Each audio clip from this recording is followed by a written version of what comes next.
Okay folks, welcome back to the channel. We are on the road again. We've got the car trailer behind us. You guys know what it means. It means we're either picking up a vehicle or something that is going to go into a vehicle. We are finally hooking into the 60 series. This has been months and months in the making. We've been waiting for parts to become available, time to become available, money to become freed up. We're finally going to start that build. Now, we are driving up to Noosa, sort of an hour north of the sunny coast here in Queensland, to pick up something that is going to leapfrog this build ahead. Originally, my plans were something. This then became available. I jumped on it on Marketplace and I'm now going to pick it up. Hopefully it's as good in person as it seems online. I'm going to explain everything that I'm talking about when we get there and show you guys exactly what it is that we've picked up and purchased.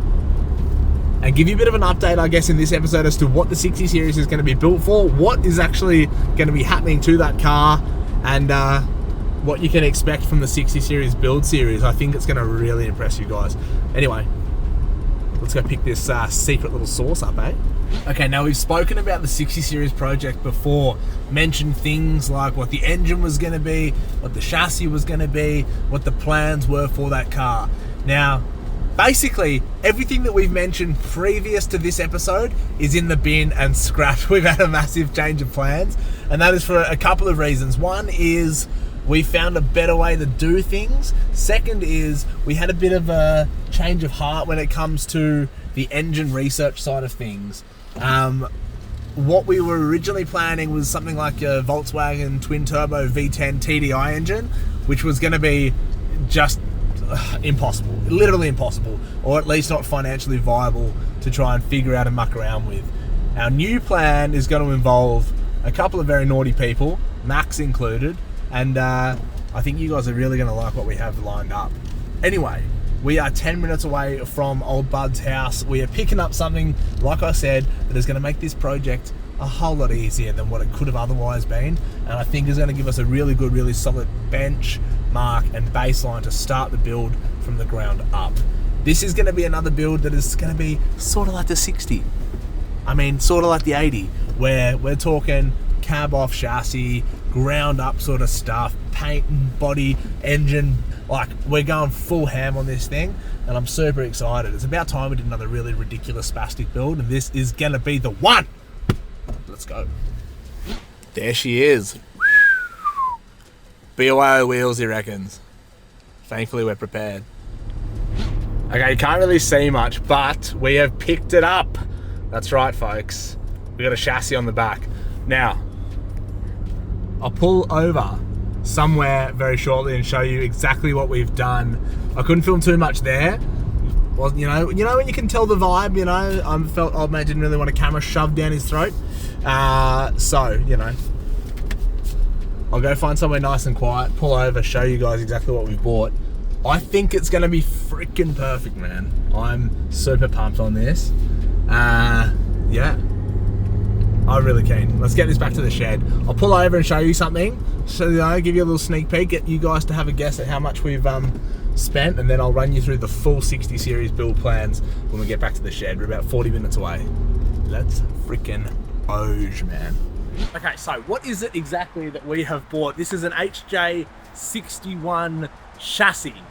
You're probably thinking, hold on, HJ61, that is a 60 series. Sam, that's the same as what you've got. But hold on, Sam, that doesn't make sense because I'm looking at 80 series diffs and coils underneath it. Yes. Let me explain. This is the smartest, most economical, financial, and I think legalist, most legal way for us to have our 60 series build on a coiled chassis. Let me explain. This cost me a certain amount. I'll reveal that at the end of the episode. Make sure you go and comment what you reckon it cost me. But this was available on Marketplace for a very good deal, I think. It has all the engineers' reports, all the paperwork. It has been braced the whole way. 80 series steering box, 80 series front and rear diffs with 4:1 ratios, fully assembled.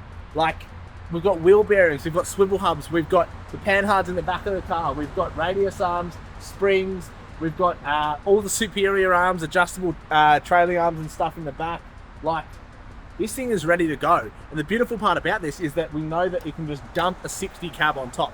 Now, let me grab this and explain more about what I'm talking about. Now, this is important because a lot of this stuff, bracing all on the inside, the outside, we've got the radius arm mount welded in, we've got the trailing arm mounts all welded in, etc. Now, look, don't get me wrong, there are some things that could have been done nicer, but overall, for something that we know has passed engineers' reports and engineer tests already in Queensland, has been under a car as a coiled 60 previously and is now ready for us, I think it's going to be perfect. These are a couple of Hilux rims that we just borrowed off our mate just to move it around, but if you look under here, it's all ready to go. 80 series rear end, adjustable panhard, only the best. Superior upper and lower adjustable trailing arms. In the front, we've just got some standard style radius arms. There's an adjustable panhard here in the back of the Effie. From Tough Dog, we might donate that to someone. But overall, this thing is in really, really nice condition. What do you guys reckon? Have we made a smart choice by buying this? So, this is the space we're dealing with. That is the 60 that will be getting coiled, etc. I'm going to move this GQ out and I will run you through the plans for this. But this has got a date with Meredith Metalworks. It's getting intake pipe, exhaust, snorkel, airbox, etc. And I have to be there tomorrow. They're down in Brisbane, which means I've got to get this out of the way, chassis off the trailer, chassis in here, this onto trailer and re-strapped and ready to go. It will be cool to see the chassis in here next to the 60. It's not going to be easy though. Okay, here is my plan. Nothing is parked in front of the shed, which should, in theory, mean if I'm a good enough reverse parker with a trailer, I can back the trailer into here and we can basically just push the chassis off, hopefully. There's also a high chance it runs into the 80 series, but I think if it does run into the 80 series, it should go under the bull bar and just hit the tyres. So, therefore, stonks, it should work. Let's see if I can reverse this trailer.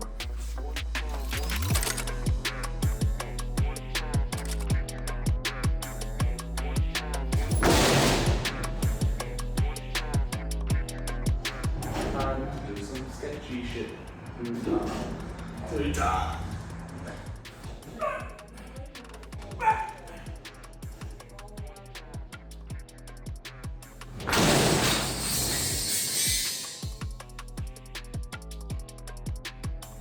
Lost the coil, but otherwise great success. Okay, so let's quickly talk about exactly what we have planned for this little schmozzle behind us. Now, the original plans, like I spoke about earlier, were for a 80 series chassis, cut and shut together, McKinnon's kit, which gives you all the body mounts and that sort of thing, that you then put under this, and then it becomes registered as an 80 series with a 60 series cab. That was the original plan.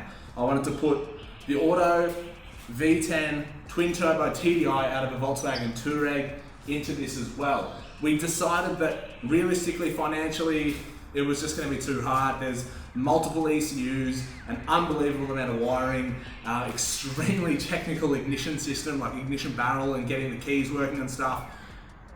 Like, it was just going to be too hard. And then it dawned on me, what's the one engine that we've always thrown a bit of shade at and never wanted to really do? It's the FTE. And after going to a recent King of the Strip, we saw a couple of really naughty FTEs getting down the strip running 12s, and kind of got me thinking, maybe that's what we need. So, my current plan, this chassis in the bin, put that cab onto this, therefore we are basically achieving a fully engineered, signed off, mod plated, coil converted 60 chassis that will just work. It's been painted, we're going to strip that down, we're just going to make sure it's all well and good. It's got fish plating, it's been braced, it's got the 80 series rear end, all the superior gear, 80 series front end, again, really nicely done sort of setup, and it looks super strong. And honestly, this has been tried and tested in a car. It's also got HZ engine mounts, which I think are going to work for LFTD. Correct me in the comments if I'm wrong. Hopefully by now you've had enough time to guess how much I paid for this. What do you reckon it's worth? HJ61 chassis, coil converted, ready to go for 80 series gear. I paid $6,500 cash. It came with everything as you see. It's sitting here, plus an adjustable pan hub, which is in the back of the F-150.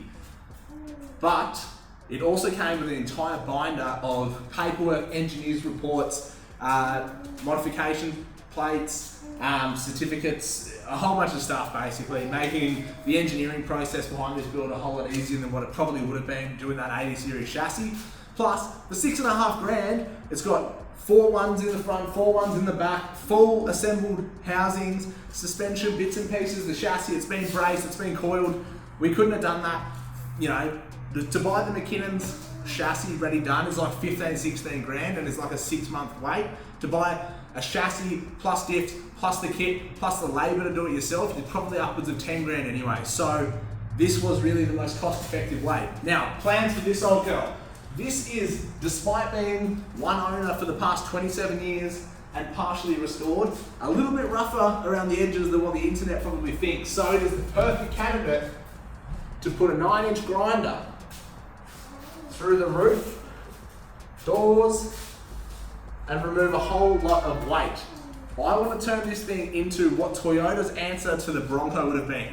A Toyota Bronco, if you will. Style side 60, coils underneath, 80 series diffs, 400 to 500 horsepower FTE motor in the front, maybe with a 6-speed auto from a 200 series. The guys at Hyperfab are working on a whole bunch of that sort of gear with adapter plates and bits and pieces. So that is the rough game plan for this build. We have got a long, long way to go. There's going to be a lot of body work in this, a lot of interior work, a lot of engine work to get that engine up to that 500 horsepower mark. This chassis, whilst is a massive step in the right direction, is going to take another whole lot of work to get it blasted, probably a few extra little bits and pieces touched up, change a couple of things, re-powder coated, get the diffs torn down, rebuilt, powder coated, etc, etc, etc. This is going to be a similar sort of build to, I guess, what the 80 series was, where we went cab off chassis, started from scratch, everything getting rebuilt, no nut and bolt left untouched. This is going to be a similar process. This is how I wanted to build my original 60 10 years ago if I had unlimited budget and time. Like, well, not unlimited budget, but you know, unlimited creativity and time like we have now. That is basically the same as my first ever four-wheel drive, and what I guess sort of got me in love with this whole industry, right? So I figured it's only fitting that we build this exactly how I would have back in the day. Anyway, the 60 build is about to kick off. We're going to start by tearing all this down, getting it all ready. We've got bits and pieces of engine getting collected by Max and a couple of other helpful hands. We've got a whole lot of bodywork to do here. We're going to cut that up. We're going to destroy it. I know the internet's going to freak out. How could you destroy a beautiful thing? You know what? Picasso started with a nice pristine canvas. He didn't have some junkyard canvas, and that's exactly what we're doing. So we went and found the nicest, most straight 60 we could. Perfect for cutting up. Anyway, that brings us to the end of this episode. This was filmed on a whim, purely based off the fact that I could get this for a steal on Marketplace, and has now meant that we could really kick the 60 build into gear and get that thing going.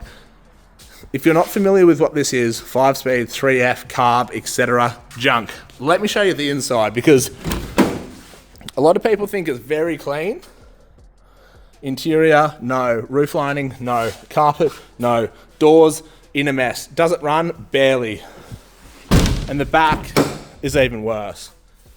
So, look. Before you go yelling at me about how could you destroy such a nice 60, it's not that clean. It's nice, but it's not too clean to do this to, all right? Anyway, make sure you subscribe. I hope you're as pumped on this build as I am, because this is going to be absolutely sick. Fast diesel, coiled, ute, Bronco-looking Toyota thing. I can't freaking wait. Make sure you subscribe. Send this to your friends. Drop a comment if you haven't already. And yeah, we'll see you next Thursday.